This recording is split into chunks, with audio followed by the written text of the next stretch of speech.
A very wise person once told me, Paul, there are no coincidences. Things just coincide. And I think that's largely true when I look back at my life. There are some things that at the time I thought were quite coincidental, but at the same time they were not. Things just happened to take place at the same time, the right moment for me. And I had set things in motion so that they would happen at the right time.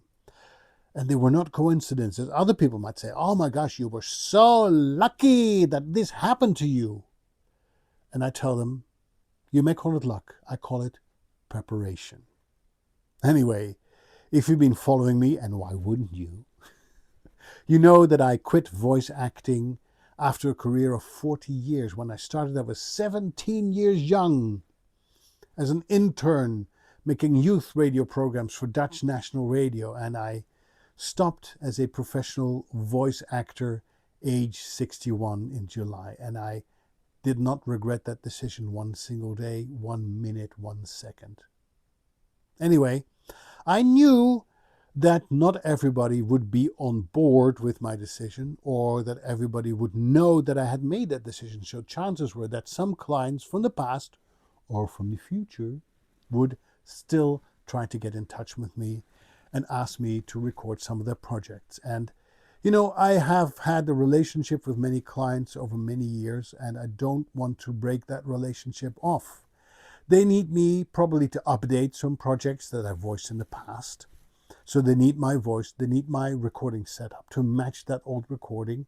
And I still want to be available to them, because otherwise they would have to re-record the whole thing with a new person just to change a few paragraphs because they've updated their products or services. So I want to still make myself available, but there was no reason for me to hang on to my old, very expensive equipment. So I sold my shotgun mic, my Sennheiser MKH8060, and I was without a microphone. But you know, I needed to be available for these old clients, and I got myself a new shotgun microphone, much, much cheaper. Let's see if you can find out which one it is, okay? There it is. It's got one of those The Hook pop filters, which kind of looks like a bronze shaver to me. Look, the length is almost identical and the width to the Sennheiser 416.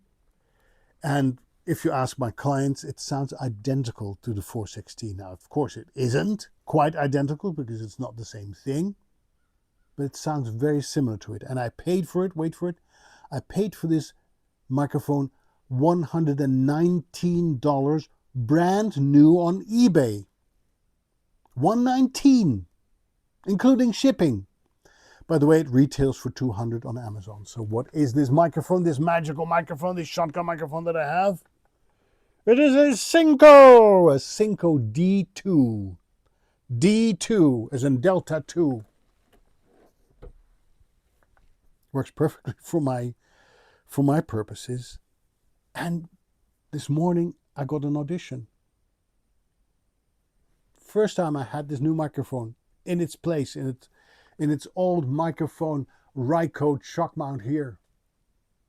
First time I had it, I recorded the audition and I nailed it and I got the job. I booked it with a microphone that was $119 on eBay. Yay! And none of the clients said, Paul, you sound terrible. It sounds like you're using a cheap Chinese microphone. Can you please get that old Sennheiser back? In fact, at no point in my career did a client ever mention, what microphone are you using? You sound so great. I want to sound like you. Please tell me the secret sauce. No, they have no clue. And most of them, unless they're probably audio engineers, most don't care. As long as you sound like you have something special to bring to the plate, to the table. That's all that matters, really. That's all that matters. Of course, you need to make sure that your recording sounds great, that you can sell this as a professional recording. But who says that you can't use a $119 microphone with a pop filter that looks like a bronze shaver, huh? Don't tell the clients. They might even think it's the Sennheiser that I used to own, which costs $1,600. Shh. See you next time.